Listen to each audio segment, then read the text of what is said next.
O Fórum Criminal do Centro de São Paulo tinha esse cheiro específico que Isabela Fontes nunca conseguiu descrever direito para ninguém: papel velho, café queimado e alguma coisa que ela tinha batizado mentalmente de ansiedade em suspensão. Era o cheiro de pessoas esperando o destino delas ser decidido por outras pessoas. Depois de 6 anos trabalhando ali como defensora pública, ela tinha parado de notar. Naquela segunda-feira de março, porém, o cheiro pareceu mais forte do que o normal, como se o prédio inteiro soubesse que aquela semana ia ser diferente. Ela estava tentando terminar o café, o terceiro, desde as 8 da manhã, já frio, quando a coordenadora bateu na porta do seu cubículo sem esperar resposta, o que era o jeito dela de dizer que não havia tempo para perguntas. Fontes, você tem mais um. Isabela olhou para o relógio. 11h40. A audiência preliminar era às 2. Daniela, eu já tenho 4 casos essa semana. Agora você tem 5. A coordenadora jogou uma pasta fina em cima das outras 3 que cobriam a mesa. Mateus, sem sobrenome no cadastro ainda, CPF pendente de confirmação. Acusação de fraude em contrato de trabalho, valor R$23 mil. Ele está na sala de espera há 2 horas sem falar com ninguém. Sem sobrenome, disse que os documentos foram roubados junto com a carteira. A delegacia aceitou o BO provisório. Daniela já estava saindo. Ele é seu agora. Isabela olhou para a pasta. Fina demais para um caso de fraude, o que normalmente significava que as provas da acusação eram simples demais, ou que o réu não tinha nada para oferecer em defesa. Nos 2 casos, o trabalho dela ia ser difícil de um jeito diferente. Ela pegou o bloco de anotações, terminou o café frio de uma vez e foi até a sala de espera. Ele estava sentado no canto mais afastado da janela, como se tivesse escolhido o lugar mais longe possível da porta, o oposto do que a maioria dos réus fazia, que era sentar perto da saída como se pudessem sair a qualquer momento. Usava uma camisa azul desbotada, calça de brim gasta nos joelhos, tênis que já tinha visto dias melhores. Cabelo grisalho nas têmporas, uns 50 anos, talvez um pouco menos. Olhava pela janela com uma expressão que Isabela não conseguiu classificar imediatamente. Não era medo, não era raiva, não era a resignação opaca que ela via na maioria dos réus de primeira audiência. Era algo mais parecido com atenção. Mateus? Ela disse. Ele se virou. Os olhos eram escuros, diretos, do tipo que não desvia por educação. A senhora é minha defensora? Sou. Isabela Fontes. Ela estendeu a mão. Pode me chamar de Isabela. Ele apertou a mão dela firme. Nem o aperto frouxo de quem está nervoso, nem o aperto exagerado de quem quer parecer seguro. E foi aí que ela viu, sem querer procurar, as mãos dele. Palmas limpas, unhas aparadas com cuidado, nenhuma calosidade nos nós dos dedos, nenhuma marca de trabalho manual nas pontas. As mãos de um homem que não carregava peso, não operava máquina, não passava o dia no sol. Isabela anotou mentalmente e não disse nada. Eles foram para a sala de reunião. 4 cadeiras, uma mesa, uma janela com vista para um muro de concreto. Ela abriu a pasta e começou pelo começo, como sempre fazia. Deixava o cliente falar antes de mostrar o que a acusação tinha. Me conta o que aconteceu.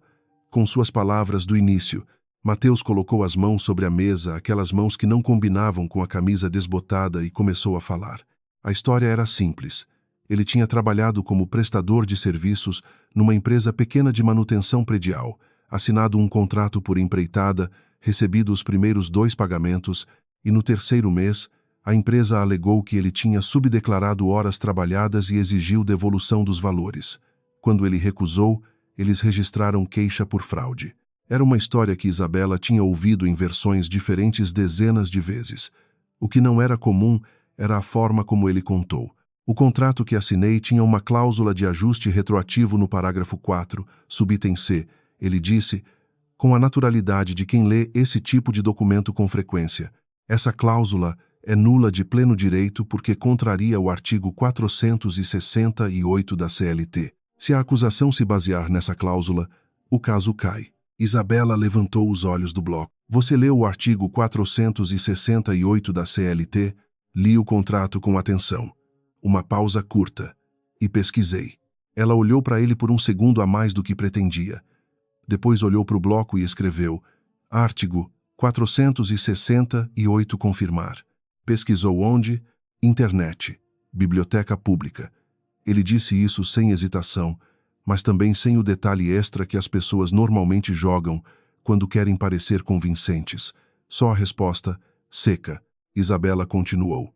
Fez as perguntas de praxe, testemunhas, registros de pagamento, comunicações escritas com a empresa.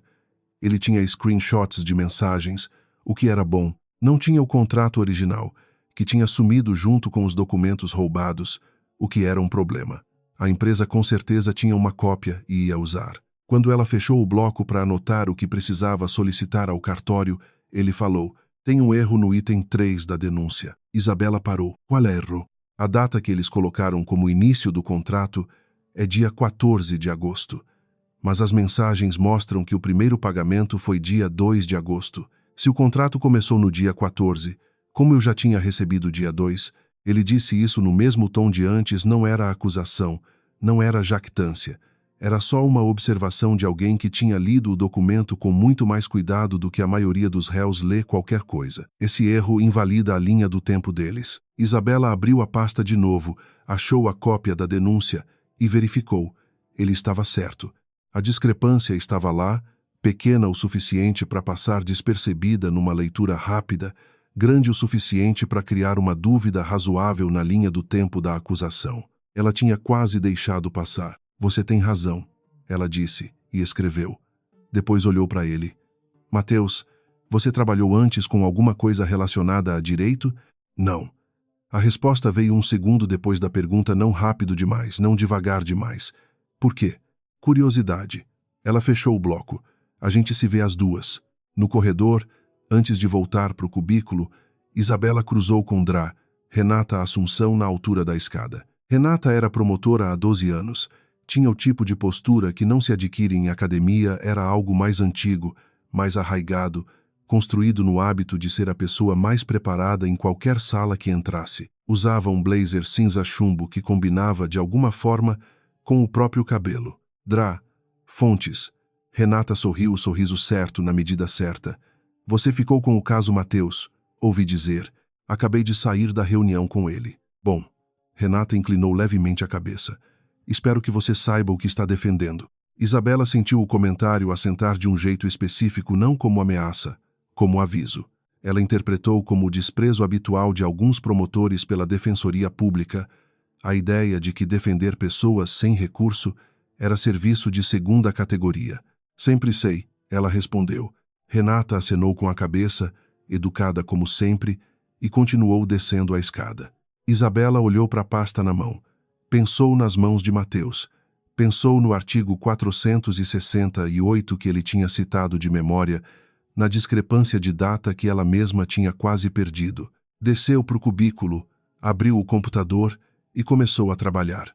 A audiência preliminar das duas foi breve e tensa da forma silenciosa que as audiências preliminares costumam ser duas pessoas bem preparadas medindo forças sem revelar as cartas.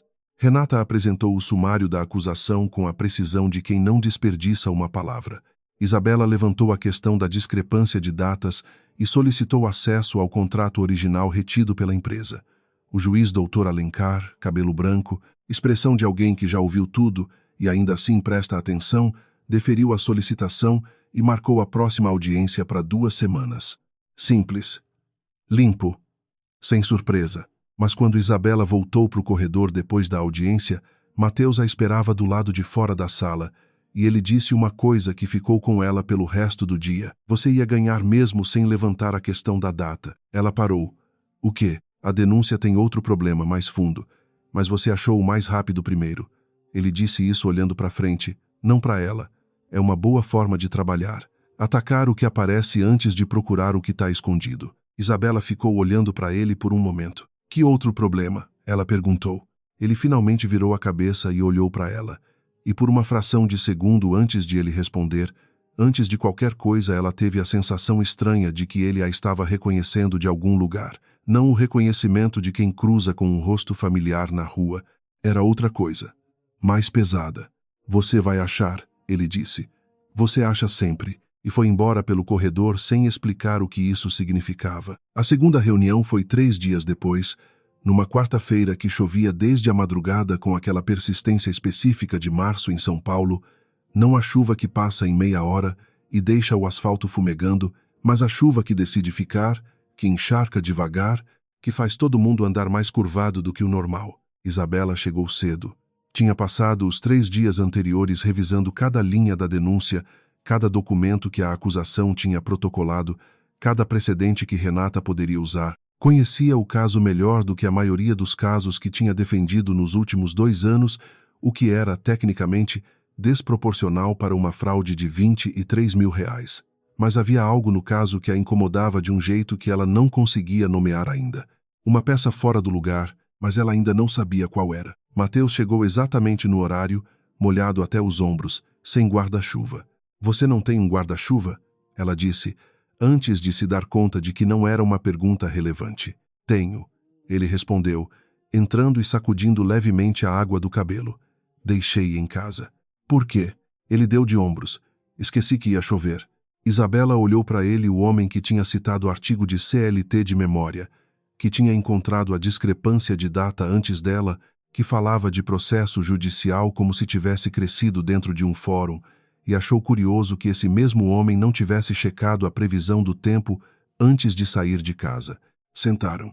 Isabela abriu o computador. "Consegui o contrato original via cartório. A empresa registrou em agosto do ano passado, 3 dias depois de você sair." Ela virou a tela para ele. "Olha a cláusula 4, subitem C." Mateus leu. O rosto dele não mudou muito, uma leve contração nos cantos dos olhos.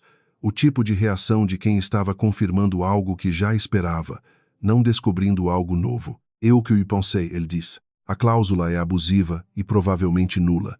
Mas para derrubar isso na audiência, eu preciso de um precedente forte. Tenho 2 do TRT2 que se encaixam bem." Ela fechou o computador. "Mateus, preciso te fazer uma pergunta direta." "Pode. Essa empresa, você tem alguma relação com ela, além do contrato de prestação de serviço? Alguma ligação financeira, familiar, qualquer coisa que eu precise saber antes e não depois?" Ele ficou em silêncio por um momento. Não o silêncio de quem está inventando resposta, era o silêncio de alguém pesando com cuidado o que vai dizer. "Não tenho ligação com a empresa", ele disse. "Isso é verdade." Isabela notou o recorte preciso da resposta com a empresa, não nenhuma ligação com nada. Advogado não teria respondido diferente. Ela anotou. "Tá bom." Ela virou uma página do bloco. "Agora me fala das testemunhas. Você mencionou 2 colegas que trabalharam com você no mesmo período. A reunião durou 1h30. Perto do final, quando ela estava fechando a pasta, Mateus disse no mesmo tom com que comentava detalhes de processo, sem anunciar que ia mudar de assunto: "Você começou na defensoria há quanto tempo?" 6 anos. E antes disso, Isabela olhou para ele. Era incomum o cliente perguntar sobre a defensora. Não era desconfortável, era só incomum. Estágio numa firma privada por 2 anos. Mas não era o que eu queria. Ela fechou o bloco. "Tive um acidente de carro no ano antes de passar no concurso da defensoria. Fiquei 3 meses no hospital. Teve um período ali que eu tive tempo de pensar bastante no que eu queria fazer de verdade." Ela disse isso da forma como dizia sempre que o assunto vinha à tona, com a leveza de quem já processou, não com a gravidade de quem ainda carrega. O acidente era uma parte da história dela que tinha virado trampolim, não peso. Mas quando ela terminou a frase e olhou para Mateus, ele estava olhando para a mesa, não para ela, para a mesa. Com uma expressão que ela não soube classificar imediatamente. Não era constrangimento, não era indiferença, era algo mais próximo de um peso antigo que alguém tenta não mostrar na superfície e não consegue esconder completamente. O silêncio durou talvez 3 segundos. "Que bom que você se recuperou", ele disse. A voz saiu um pouco mais baixa do que o normal, como se tivesse saído antes de ele decidir que ia dizer. Isabela ficou olhando para ele por um instante. Depois guardou o bloco na bolsa. "A gente se vê na próxima semana", ela disse. Naquela noite, ela não conseguiu dormir direito. Não era o caso, ela tinha casos mais complicados que isso e dormia bem. Era outra coisa. Aquele silêncio de 3 segundos ficou na cabeça dela como um grão de areia dentro do sapato. Pequeno demais para parar tudo, grande o suficiente para incomodar a cada passo. Por volta de meia-noite, ela desistiu de tentar dormir, foi para a mesa e abriu o computador. Começou a fazer o que fazia quando uma peça não se encaixava. Cavou. não na direção óbvia do caso, mas nas laterais empresas similares, padrões de denúncia, histórico do setor de manutenção predial em São Paulo. Uma hora depois, quase por acidente, ela foi parar num artigo de uma revista de negócios que tinha sido publicado 5 anos antes e deletado do site principal, mas que ainda existia num cache de arquivo digital. O título era genérico: Filantropia Anônima. Quem está pagando as contas que o SUS não cobre? Ela quase fechou. Não era o que estava procurando, mas o subtítulo assegurou: uma fundação sem nome público está cobrindo despesas hospitalares de vítimas de acidentes de trânsito em São Paulo desde 2018. Ninguém sabe quem está por trás. Isabela leu o artigo inteiro. A fundação, referenciada no texto apenas como Fundação C, tinha pago despesas hospitalares de pelo menos 47 pessoas nos últimos 3 anos antes da publicação do artigo. Vítimas de acidentes de trânsito, em sua maioria sem plano de saúde ou com planos insuficientes. Os pagamentos eram feitos direto às instituições hospitalares, sem contato com os pacientes, sem publicidade. A jornalista que escreveu o texto tinha tentado identificar os responsáveis por 2 meses e não tinha conseguido. A fundação operava por meio de uma holding com endereço em nome de um escritório de contabilidade. Isabela ficou olhando para a tela. 5 anos atrás. Vítimas de acidentes de trânsito. São Paulo. Ela tinha ficado 3 meses num hospital particular em Pinheiros depois do acidente. As contas tinham chegado, tinham sido enormes, e então de uma forma que o hospital tinha explicado como quitação por terceiro anônimo e que ela nunca tinha conseguido rastrear. Além disso, as contas tinham desaparecido. Ela tinha tentado descobrir quem pagou, tinha chegado até um escritório de contabilidade num endereço em Moema. E aí a trilha tinha acabado. Ela olhou para o artigo de novo. Holding, com endereço em nome de um escritório de contabilidade. Era uma coincidência. Tinha que ser. São Paulo tinha dezenas de casos assim, dezenas de fundações anônimas, dezenas de escritórios de contabilidade servindo de endereço para holdings. Ela fechou o computador e foi dormir. Mas antes de apagar a luz, abriu o bloco que ficava na cabeceira e escreveu uma linha. Fundação C. Verificar. Na manhã seguinte, ela chegou no fórum e encontrou uma mensagem de Renata pedindo uma reunião informal antes da próxima audiência. Isabela aceitou. Elas se encontraram na cafeteria do subsolo, o lugar onde todo mundo no fórum se encontrava, quando queria falar de algo que não queria que parecesse oficial. Renata pediu um café sem açúcar e esperou o atendente ir embora antes de falar. Fontes, eu vou ser direta porque acho que você aprecia isso. Aprecio, disse Isabela. Esse caso vai ficar mais complicado do que parece agora. Não porque a acusação seja forte, você já encontrou os pontos fracos. Eu sei que encontrou. Renata girou a xícara levemente, uma vez, mas porque há elementos nesse caso que vão além de uma fraude de 23 mil reais, e quando esses elementos vierem à tona, você vai estar no meio. Elementos quais? Ainda não posso detalhar. Mas o que posso dizer é que pode haver um conflito de interesses que você ainda não enxergou. Renata olhou para ela, os olhos com aquela qualidade de lente de aumento que Isabela tinha aprendido a reconhecer em promotores experientes, a capacidade de olhar sem piscar. Se você quiser refletir sobre a continuidade da sua representação nesse caso, eu entenderia. Isabela colocou a xícara na mesa com uma calma que precisou de um segundo para construir. Renata, com todo o respeito, se você tiver evidência de conflito de interesses da minha parte, protocola. Se não tiver, então essa conversa é pressão velada, e eu prefiro não participar de pressão velada. Ela se levantou. Nos vemos na audiência. Saiu da cafeteria sem apressar o passo. No elevador, sozinha, ficou olhando para o painel de números e pensou: o que ela sabe que eu não sei ainda? A semana antes da segunda audiência foi a mais estranha que Isabela tinha vivido dentro de um caso desde que entrou na defensoria. Não porque houvesse algum acontecimento dramático. Era o oposto, era a acumulação de coisas pequenas, cada uma delas insignificante sozinha, que juntas criavam uma pressão silenciosa que ela não sabia ainda como nomear. Primeiro, as testemunhas que Mateus tinha indicado. Ela tentou contato com os dois, Rodrigo e Paulo, supostos colegas do período da empreitada. Rodrigo confirmou, mas com uma estranheza. Ele sabia os detalhes do contrato com uma precisão que ia além do que um colega de obra normalmente guardaria. Paulo foi mais difícil de localizar. O número que Mateus tinha dado caía numa caixa postal que nunca atendia. Segundo, ela pediu um levantamento de processos similares contra a mesma empresa nos últimos 3 anos. Havia 2 outros casos, ambos arquivados sem chegar a julgamento. Em um deles, o réu tinha retirado a contestação 2 semanas depois de a apresentar, sem explicação registrada. Terceiro, ela voltou ao arquivo que tinha aberto na madrugada de quarta-feira a Fundação C, e desta vez foi mais fundo. Não achou o nome dos responsáveis. Achou o nome do escritório de contabilidade.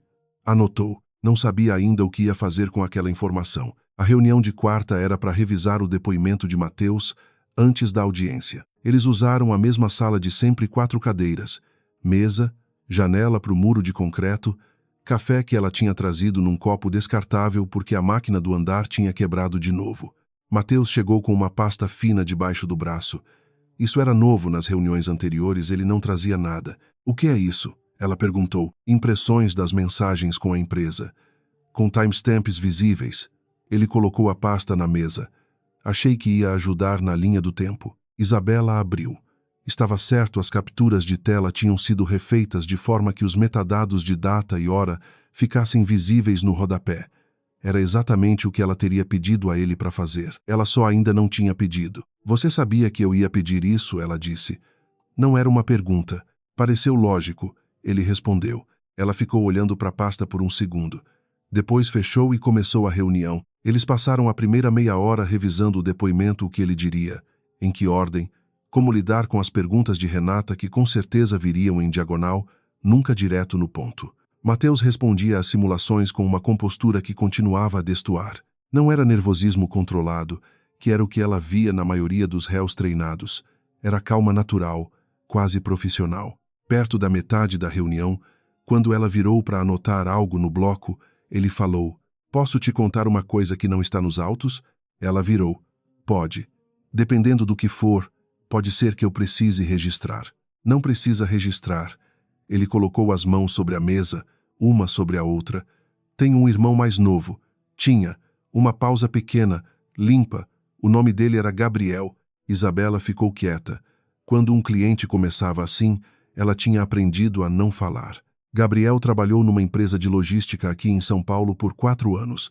Foi demitido sem justa causa e sem receber o que tinha direito: fundo de garantia, aviso prévio, nada. Tentou recorrer. O sindicato disse que ia ajudar e não ajudou. O advogado que ele conseguiu, que era o que ele podia pagar, entrou com a ação errada, no tribunal errado, no prazo errado. Mateus olhou para a janela. O processo foi arquivado por vício processual. Gabriel perdeu tudo o que tinha economizado para pagar esse advogado e ainda ficou sem o que tinha direito. 6 meses depois ele morreu. Infarto. 41 anos. O silêncio que se seguiu tinha um peso diferente dos outros silêncios da sala. Sinto muito, Isabela disse. E disse de verdade, não a forma protocolar que às vezes saía automática, mas de verdade. Não conto isso para pedir compaixão, ele disse, ainda olhando pela janela. Conto porque você perguntou na primeira reunião se eu tinha alguma razão para estar aqui além do que estava no processo. Essa é a razão. Ela ficou olhando para ele. Você acha que esse caso vai mudar alguma coisa? Mateus virou a cabeça e olhou para ela com aquela atenção direta que era a característica mais constante dele, aquele olhar que não desviava por cortesia, que ficava onde pousava. Acho que cada caso que tem uma defesa justa é um caso que o sistema não pode fingir que não aconteceu, ele disse. Não muda o sistema, mas cria um registro. E registros acumulam. Isabela ficou quieta por um momento. Era uma resposta de alguém que pensava em escala não no processo individual, mas no que o processo representava dentro de um padrão maior. Era uma resposta que ela mesma poderia ter dado, numa versão mais jovem, antes de 6 anos de fórum limarem algumas arestas do idealismo. Ela escreveu no bloco não sobre o caso. Só anotou a frase, registros acumulam, no final da reunião. Quando Isabela foi pegar os documentos que estavam do lado de Mateus na mesa, ela viu sem procurar, sem querer, um pedaço de papel que tinha caído da pasta dele no chão.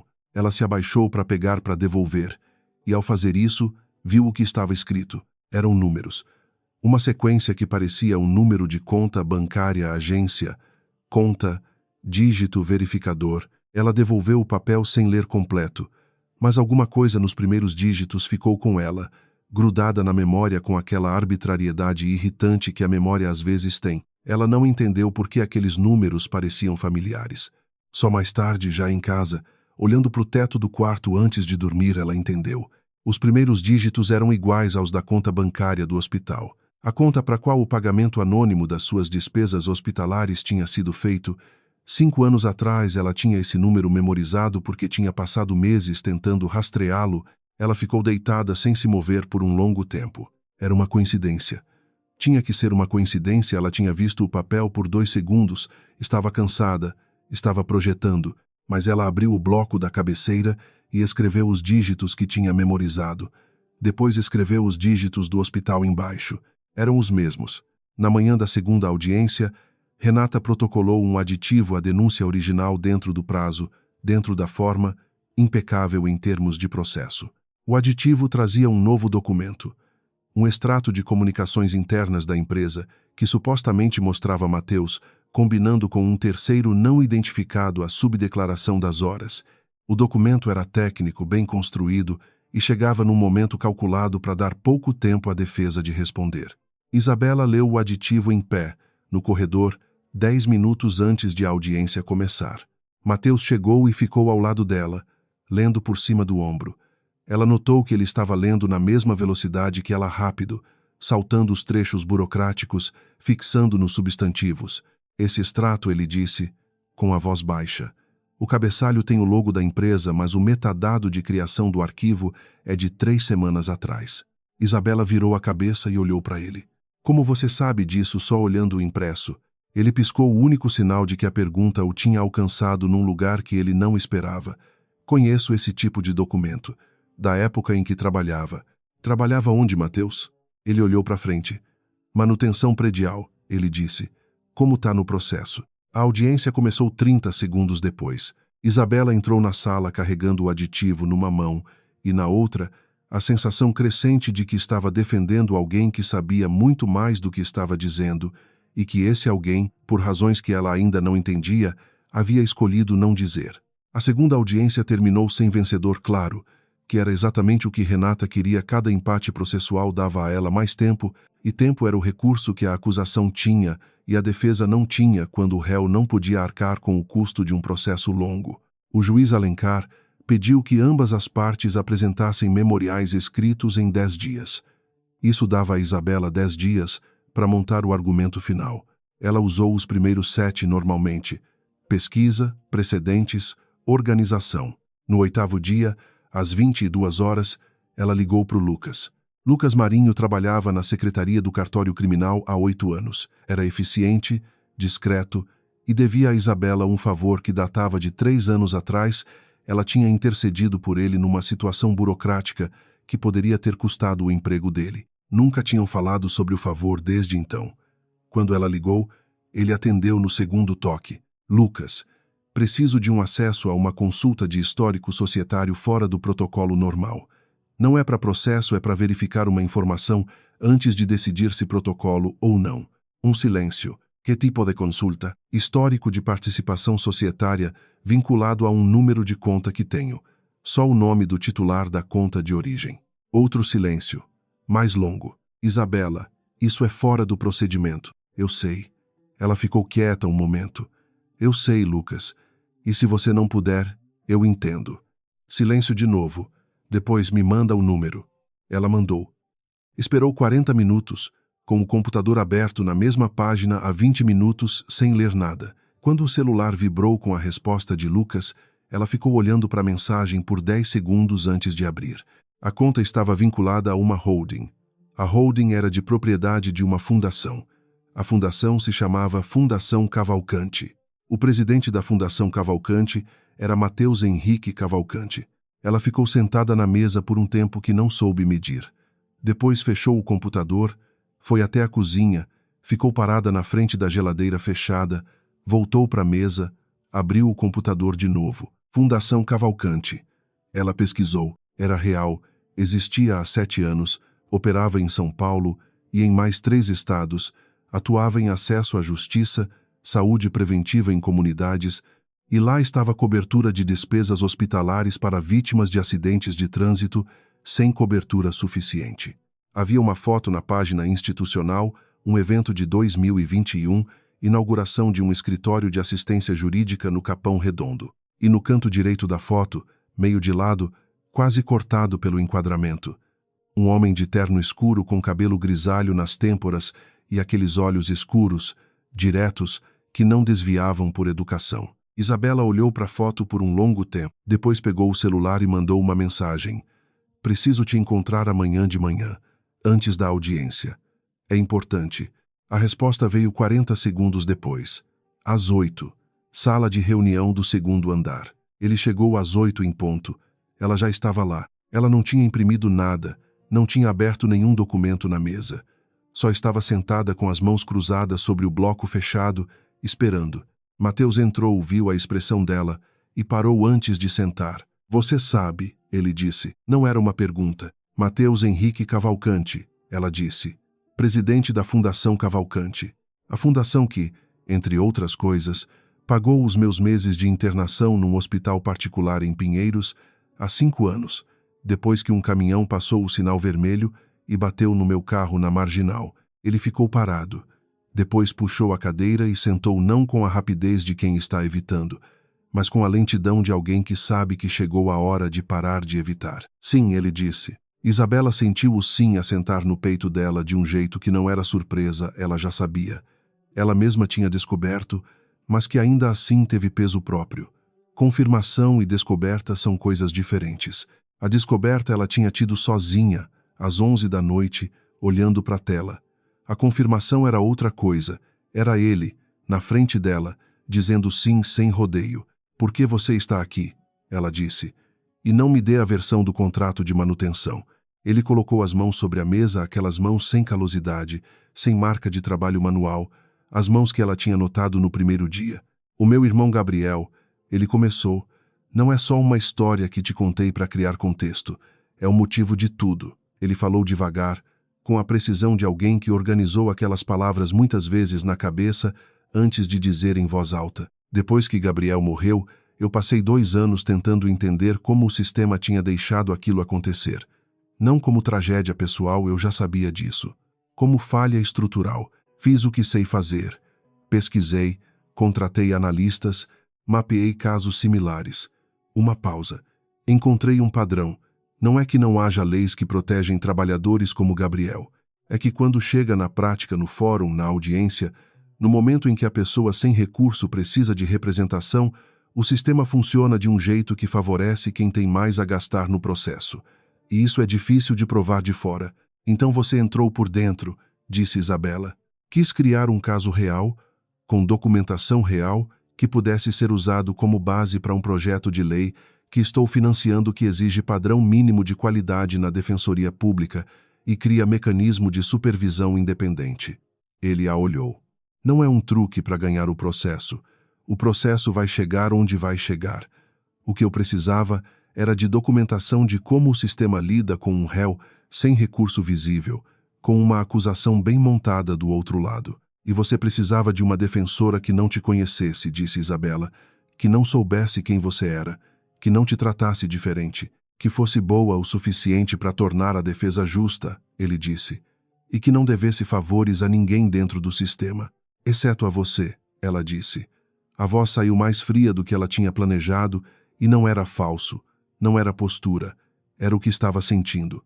Eu devo a você 3 meses de internação paga. Isso não é um conflito de interesses pequeno, Mateus. Se Renata souber disso, e pelo jeito que ela falou comigo na semana passada, eu acho que ela já sabe, ela pode usar para invalidar tudo o que fizemos até agora e ainda me levar ao Conselho de Ética. Mateus ficou quieto. Ela sabe quem você é? Isabela perguntou, desde o início. A resposta foi direta.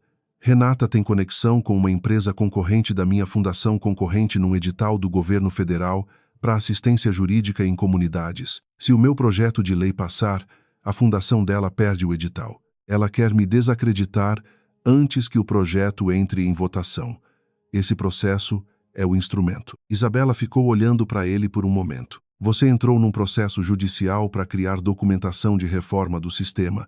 Ela disse, sabendo que a promotora tinha interesse pessoal em te destruir nesse processo, sem me avisar sobre nenhuma dessas variáveis. Ela não levantou a voz. Quando ela estava com raiva de verdade, a raiva limpa, sem histeria, a voz ficava mais quieta, não mais alta. Você me usou. Eu escolhi você, ele disse. E havia uma diferença no tom, não defensiva, não apologética. Firme. Não são a mesma coisa. Me explica a diferença. Eu precisava de alguém que fosse defender com tudo sem saber quem eu era. Porque se você soubesse, ou você recusaria por conflito de interesses, ou você defenderia com aquele cuidado a mais que as pessoas têm quando acham que estão em dívida com alguém. Nos dois casos, o processo não seria o que precisava ser. Ele olhou para ela. Você defendeu melhor do que eu esperava. Encontrou a discrepância de data antes de eu precisar sugerir. Destruiu o aditivo de Renata na audiência, sem precisar de tempo para preparar. Isso é o que o processo precisava mostrar que é possível. Que quando a defensoria tem tempo e recursos mínimos, funciona. Isabela ficou quieta por um tempo. E o meu dinheiro de internação? Ela disse. Isso também era estratégico? Pela primeira vez, algo no rosto de Mateus mudou de um jeito que não era calculado. Uma tensão pequena nos cantos da boca, quase imperceptível, mas ela estava olhando com atenção. Não, ele disse. Isso foi antes de qualquer estratégia. Ela ia perguntar mais, mas o celular dela vibrou. Era uma notificação do sistema do Fórum Protocolo recebido. Ela abriu. Renata tinha protocolado uma representação formal ao Conselho de Ética da OAB, alegando que a DRA. Isabela Fontes tinha obtido informações protegidas fora dos procedimentos legais, uma violação de protocolo, e solicitando investigação urgente e suspensão preventiva do exercício profissional durante o processo de apuração. A audiência final era no dia seguinte. Isabela ficou olhando para a tela. Ela sabe que eu descobri, ela disse, mais para si mesma do que para ele. Como você descobriu? A voz de Mateus veio quieta. Pedi um favor a alguém do cartório. Fora do procedimento. Ela fechou o celular. O que Renata acabou de protocolar é tecnicamente correto. Mateus ficou em silêncio. Então amanhã você vai para a audiência sem mim, ela disse. A frase tinha o peso de uma conclusão, não de uma queixa. O conselho vai me suspender preventivamente.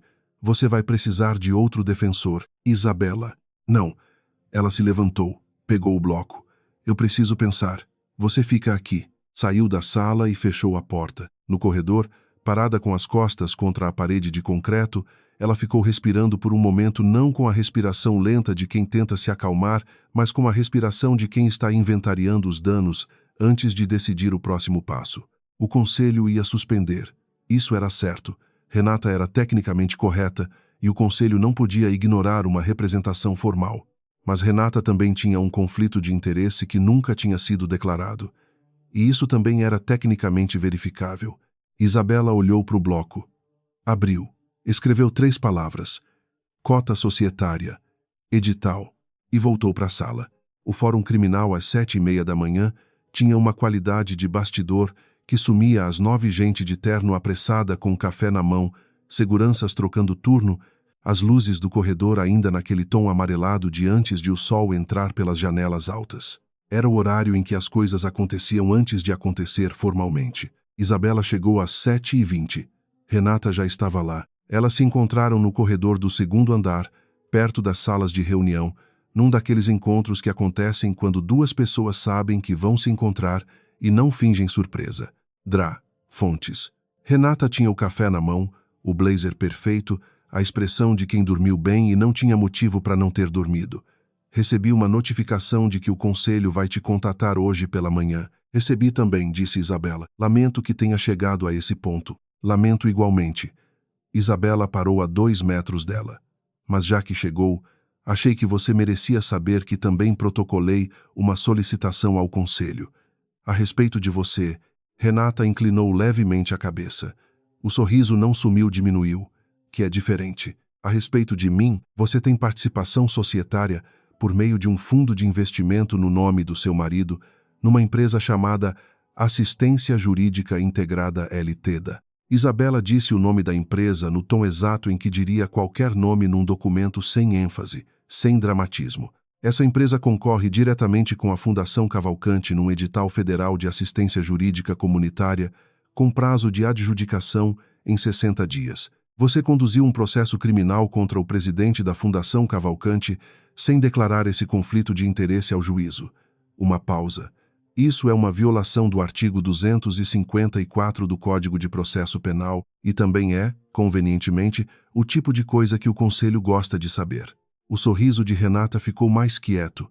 Não sumiu, ela era experiente demais para deixar qualquer coisa sumir visivelmente no rosto.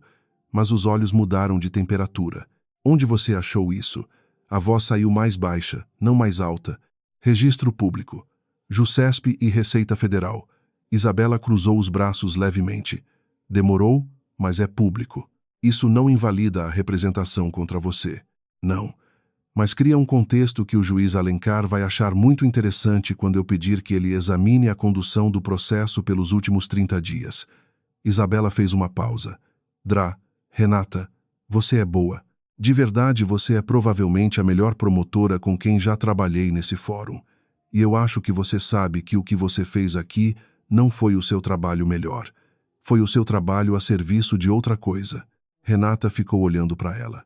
Os olhos naquele tom de lente de aumento que Isabela conhecia, só que desta vez a lente estava focando de um lugar diferente, sem a calma de quem tem todas as cartas.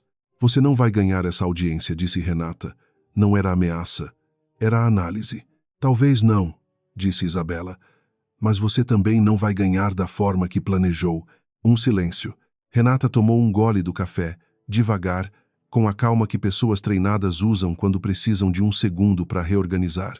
Depois disse, sua suspensão preventiva ainda vai ser decretada esta manhã. Oisai, você não vai poder entrar naquela sala de audiência como defensora. Eu sei disso também. Renata ficou olhando para ela por um momento. Depois acenou com a cabeça, não concordância, não derrota. Reconhecimento. O tipo de reconhecimento que acontece entre duas pessoas que entendem as mesmas regras e sabem exatamente onde cada uma está pisando. Nos vemos dentro, disse Renata, e virou para o corredor. Isabela ficou parada por um segundo. Depois foi procurar Felipe. Felipe Duarte tinha 28 anos, 6 meses de defensoria, e a energia específica de quem ainda acredita que vai mudar o sistema antes de o sistema mudar a ele. Isabela o havia orientado em 2 casos menores. Ele era bom, não experiente, mas bom, que era o que a situação pedia. Ela o encontrou na sala de estagiários, com 3 canecas de café sobre a mesa e uma expressão de quem já tinha lido o memorial dela 2 vezes. Você leu?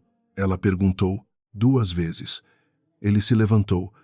Isabela, eu nunca conduzi uma audiência desse nível sozinho. Você não vai conduzir sozinho. Ela colocou o bloco sobre a mesa dele. Eu vou estar no corredor. Você vai ter um celular no bolso, com o áudio ligado para mim. Cada argumento que Renata levantar, você me manda mensagem e eu respondo em 20 segundos. Você lê como se fosse a sua resposta. Felipe olhou para ela. Isso é irregular. É criativo, ela disse. E não viola nenhuma norma processual específica porque você vai estar apresentando os argumentos como defensora de fato, com as suas palavras. Ela parou. Felipe, o réu nesse caso, não pode entrar numa sala de audiência sem uma defesa competente. E competente não significa experiente, significa preparado. Você está preparado. Eu me certifiquei disso nos últimos 10 dias. Ela olhou para ele. Você consegue fazer isso? 1 segundo. 2. Consegue, ele disse. A audiência começou às 9 em ponto. Isabela ficou no banco de madeira do corredor do 2º andar, com o celular na mão e o bloco no colo. Ela podia ouvir, pelo áudio aberto, o murmúrio da sala, o juiz Alencar chamando a ordem, a voz de Renata começando a apresentação final da acusação, firme e sem desperdício. Renata foi boa.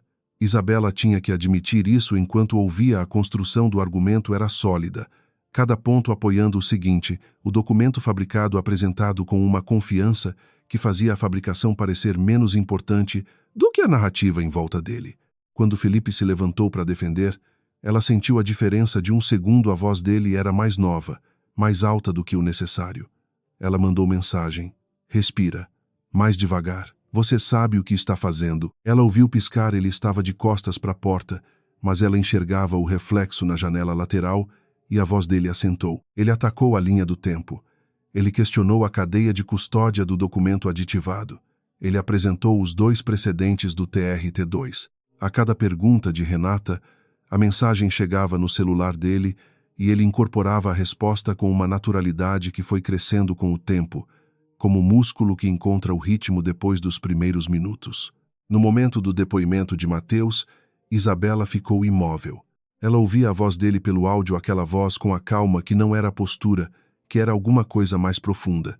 Ele respondeu às perguntas de Renata com precisão, sem cair em nenhuma das armadilhas que ela tentou armar. Quando Renata perguntou sobre a origem do seu conhecimento de termos jurídicos, ele disse: "Aprendi com meu irmão. Ele tentou usar a lei para se defender e a lei falhou com ele. Aprendi para entender onde a lei falhou." O silêncio depois dessa frase durou 3 segundos no áudio. O juiz Alencar não comentou, mas Isabela ouviu o som de caneta no papel. O problema veio no momento em que Felipe tentou introduzir o argumento sobre o conflito de interesse de Renata. Ele estava no meio da frase quando Renata se levantou e objetou dentro da forma, dentro do prazo, com uma citação processual que tecnicamente impedia a introdução daquele argumento naquele momento da audiência, porque ele não havia sido protocolado como matéria de defesa nos memoriais prévios. Ela estava certa. O argumento não estava nos memoriais porque Isabela só tinha chegado às informações depois do prazo de protocolo. Felipe mandou mensagem: "Ela está certa. O que faço?" Isabela ficou olhando para a mensagem por 5 segundos. Depois digitou: "Peça a vista dos autos para nova documentação. Solicitação de diligência. É o que temos." Ela sabia que não era suficiente. Uma solicitação de diligência podia ser indeferida. Podia atrasar, mas não impedir. Felipe fez o pedido. O juiz Alencar ficou em silêncio por um momento, aquele silêncio de magistrado que indica que algo está sendo pesado, não que algo já foi decidido. Renata, disse o juiz, com aquela voz de quem está acostumado a falar de modo que a sala inteira ouça sem precisar forçar o volume. Antes de eu decidir sobre a solicitação de diligência, gostaria de perguntar diretamente à promotoria se há alguma relação societária ou de interesse financeiro entre a Assunção ou qualquer membro do seu núcleo familiar e empresas que concorrem com a Fundação Cavalcante. No áudio, Isabela ouviu um silêncio. Era o tipo de silêncio que dura 2 segundos, mas parece muito mais. Renata, o juiz repetiu. Há uma participação indireta, disse Renata com a voz nivelada, que eu reconheço deveria ter sido declarada previamente ao juízo. Isabela fechou os olhos por um segundo. Muito bem, disse o juiz Alencar. Vou suspender esta audiência por 48 horas para análise de eventual nulidade processual decorrente desse fato. A solicitação de diligência fica sobrestada até essa análise. Ela ouviu o som de cadeiras, vozes, a movimentação de fim de sessão. A voz de Felipe chegou pelo áudio, mais baixa. Isabela, o que acabou de acontecer? Ela abriu os olhos. Olhou para o teto de concreto do corredor. Ele deu tempo, ela disse. Alencar deu tempo. Mateus saiu da sala de audiência 4 minutos depois. Olhou para o corredor e a viu imediatamente. Ela estava no banco, com o bloco no colo, o celular na mão. Ele veio até ela. Ficou parado a 1 metro, olhando para ela com aquela atenção direta que era a coisa mais constante nele. Felipe foi bem, ela disse, antes que ele falasse. Melhor do que eu esperava. Você treinou ele. Ele se treinou. Eu só mostrei o caminho. Um silêncio. Lá embaixo, no térreo, dava para ouvir o eco de vozes e passos, o fórum voltando ao ritmo normal, alheio ao que tinha acabado de acontecer 2 portas acima. Isabela, ele começou. Ainda estou com raiva, ela disse. Não era uma acusação, era informação. Quero que você saiba isso. Não é o tipo de raiva que passa numa conversa, e eu não vou fingir que passou. Ele ficou quieto. Você me escolheu, ela disse. Tudo bem, eu entendo a lógica. Mas me escolheu sem me dar a escolha de saber no que eu estava entrando. E agora eu tenho uma suspensão preventiva e uma investigação do conselho e um caso que não pude terminar do jeito que deveria terminar. Ela o olhou. Essas coisas custam de verdade, não metaforicamente. Eu sei, ele disse. A voz era baixa e não tenho como desfazer. Não tem. Outro silêncio. Posso te contar uma coisa que ainda não contei? Ele disse. Ela olhou para ela. A noite do seu acidente, ele começou, eu estava na marginal, no carro, atrás do seu. Ele disse isso sem preparação, sem rodeio, como quem tira um curativo de uma vez. Eu tinha descoberto o seu artigo. O que você escreveu sobre a Fundação Cavalcante e a questão trabalhista daquele ano. Isabela ficou absolutamente quieta. O artigo dizia que a fundação estava usando doações filantrópicas para criar uma imagem de responsabilidade social, enquanto terceirizava serviços para empresas com histórico de irregularidade trabalhista. Ele a olhou. Você estava certa. Parcialmente. Eu não sabia das irregularidades das subcontratadas, foi o que me fez revisar toda a cadeia de fornecedores depois. Mas naquele momento eu li e fiquei com raiva. E foi me confrontar, disse Isabela. A voz dela saiu mais baixa do que ela esperava. Ia. Mas o artigo tinha sido retirado do ar antes que eu chegasse ao site. E quando eu entrei na marginal atrás do seu carro, ele parou. Uma pausa que não era hesitação, mas peso. O caminhão passou o sinal. Eu estava posicionado de um jeito que vi antes que você visse. Parei na lateral, liguei o pisca, bloqueei mais do tráfego que consegui. Não foi suficiente para evitar o impacto, mas foi suficiente para reduzir a velocidade do caminhão no momento do choque. Isabela ficou olhando para ele. Você estava lá para me confrontar, ela disse, devagar, e acabou sendo quem reduziu o impacto da batida. Sim. E depois pagou o hospital. Paguei porque me senti responsável. Ele disse isso com uma clareza que não pedia absolvição, era só um fato. Não por causalidade, mas por escolha.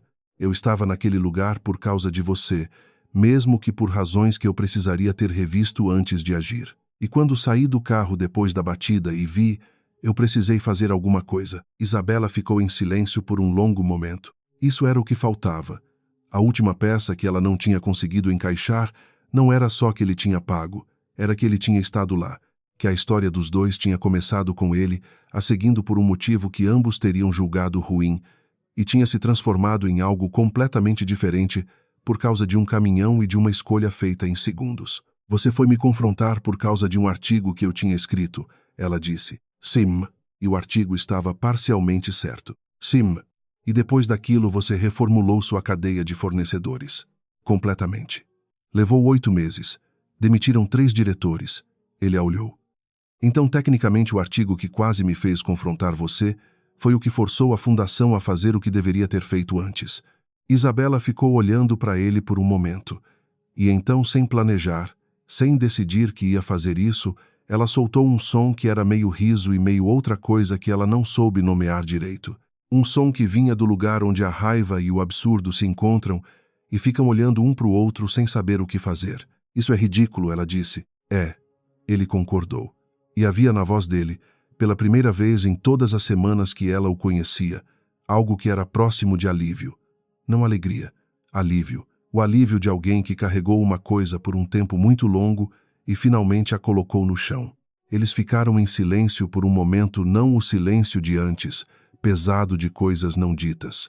Um silêncio diferente, mais parado. Eu ainda estou com raiva, ela disse. Oh, Isai, isso não vai resolver numa conversa. Eu sei disso também. E eu tenho uma investigação do conselho pela frente, que eu vou testemunhar em seu favor se você me deixar. Ele disse isso diretamente, no mesmo tom que usava para citar artigos de CLT sem rodeio. Não porque sinto que devo, porque é o que é certo. Isabela Olhau, a diferença importa para você, ela disse. Não era pergunta, era observação. Importa. Uma pausa. Você me ensinou isso, aliás. Só que você ensinou aqui dentro com um réu que você achava que era alguém que não tinha nada.